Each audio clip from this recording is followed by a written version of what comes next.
솔직히 말씀드릴게요. 저는 나이가 들수록 젊었을 때 이 책들을 알았다면 내 인생이 조금은 더 좋아졌을 텐데 그런 생각을 가끔 합니다. 50대, 60대가 되면 사람 이름이 바로 떠오르지 않고 방금 하려던 일을 금방 잊어버리고 책을 읽어도 집중이 오래가지 않을 때가 있어요. 단순히 나이 탓이라고 생각하기 쉽지만 평소에 얼마나 꾸준히 생각하는 습관, 기억하고 집중하면서 살아가는지도 중요하더라고요. 독서는 가장 쉽게 시작할 수 있는 두뇌 활동입니다. 책을 읽는 동안 우리는 문장을 이해하고 앞의 내용을 기억하며 책 속 이야기를 자신의 경험과 연결합니다. 그렇다고 아무 책이나 많이 읽는다고 삶이 더 좋아지는 건 아니고요. 나이가 들수록 많은 책을 읽는 것보다는 지금 내 삶에 필요한 한 권을 제대로 만나는 것이 더 중요합니다. 오늘 영상을 끝까지 보시면 50대, 60대가 자신의 몸과 마음, 가족과 인간관계, 삶의 태도를 돌아보는 데 도움이 되는 5권의 책 가운데 지금 나에게 필요한 한 권을 고르실 수 있습니다. 특히 마지막 5번째 책은 먹는 습관과 생활 태도가 삶에 어떤 영향을 주는지 알려주는 책입니다. 저도 읽으면서 뜨끔했고요.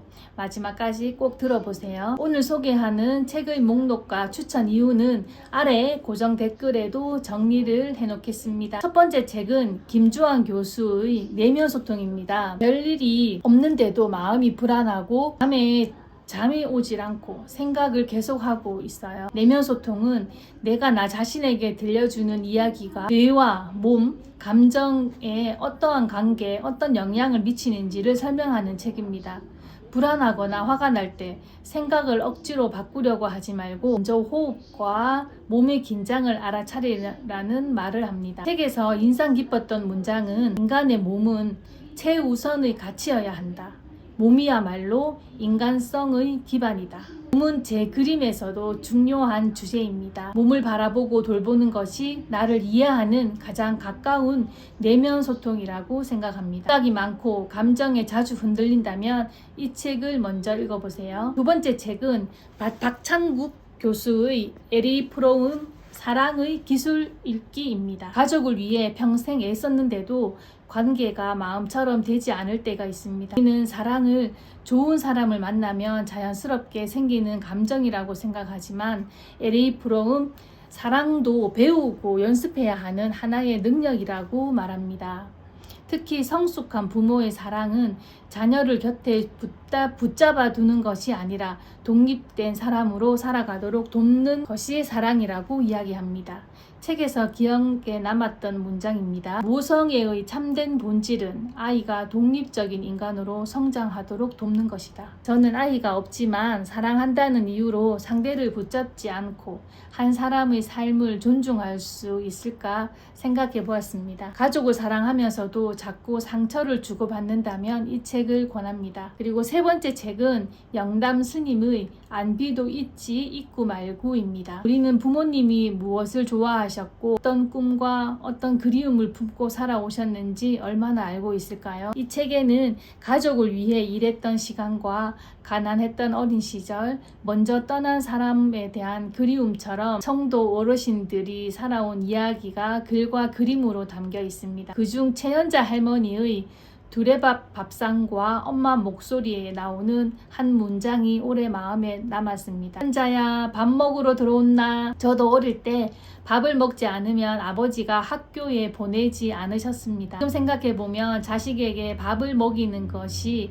아버지만의 사랑 표현이었던 것 같습니다. 부모님과 어르신들이 살아온 시간을 따뜻하게 이해하고 싶다면 이 책을 읽어보세요. 네 번째 책은 마르쿠스 아우렐리우스의 명상록입니다. 우리는 다른 사람의 말과 행동, 이미 지나간 일처럼 내 힘으로 바꿀 수 없는 것을 붙잡고 괴로워합니다.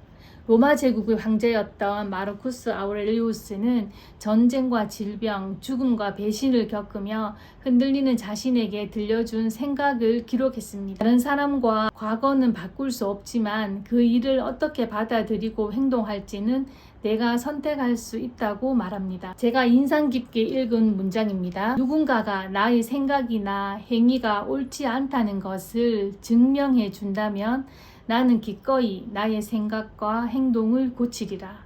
내 생각도 틀릴 수 있다고 인정하는 것은 자신을 부정하는 일이 아니라 변화에 유연하게 대처하는 힘이라고 생각합니다. 다른 사람의 말이나 지나간 일에 자꾸 흔들린다면 명상록을 읽어보세요. 마지막 5번째 책은 미즈노 남북구의 절제의 성공학입니다. 건강과 생활을 바꾸고 싶어도 과식이나 음주 같은 습관은 쉽게 달라지지 않습니다. 이 책은 사람의 운명과 성공이 타고난 조건뿐 아니라 평소의 식습관과 생활 태도에 따라 달라질 수 있다고 말합니다. 여기서 절제는 무조건 참고 억누르는 것이 아닙니다. 나에게 필요한 것이 무엇인지 살피고 지나친 욕심과 습관에 끌려가지 않는 힘입니다. 책에서 인상 깊었던 문장입니다.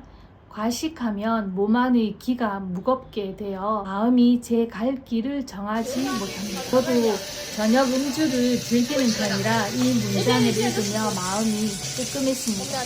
명상하고 그림을 그리는 것뿐만 아니라 매일 먹고 마시는 생활을 돌아보는 일도 수행일 수 있겠다는 생각을 했습니다. 생활 습관을 바꾸고 싶다면 절제의 성공학을 권합니다. 오늘 소개한 5권의 책을 다시 정리해 보겠습니다. 몸과 마음을 편안하게 돌보고 싶다면 김주환 교수의 내면 소통, 성숙하게 사랑하고 사랑하는 방법을 배우고 싶다면 박창국 교수의 LA 프롬의 사랑의 기술 읽기, 부모님과 어르신들의 삶을 이해하고 싶다면 영담 스님의 안비도 있지 있고 말고, 바꿀 수 없는 일에 흔들리지 않고 싶다면 마르쿠스 아우렐리우스의 명상록, 생활과 습관을 다스리고 싶다면 미즈노 남북후의 절제의 성공학을 권합니다. 지금 내 몸과 마음에 가장 필요한 한 책을 펼쳐보세요. 좋은 책이 삶의 정답을 대신 알려주는 것은 아닙니다. 하지만 미처 생각하지 못했던 질문을 건네고 익숙했던 삶을 새로운 눈으로 바라보게 합니다. 책 속의 한 문장이 어느 날의 선택을 바꾸고 그 작은 선택이 앞으로의 삶을 바꿀 수도 있습니다. 여러분의 삶에 오래 남아있는 책은 무엇인가요? 댓글로 여러분의 인생 책 한 권도 소개해 주세요. 오늘 소개한 5권의 목록과 추천 이유는 아래 고정 댓글에 다시 정리해 놓겠습니다. 오늘도 지금 이 순간 자신의 몸과 마음을 따뜻하게 바라보시기를 권합니다. 지금까지 지금 이 순간 그림 명상의 나순단이었습니다. 다음에 또 만나요. 안녕.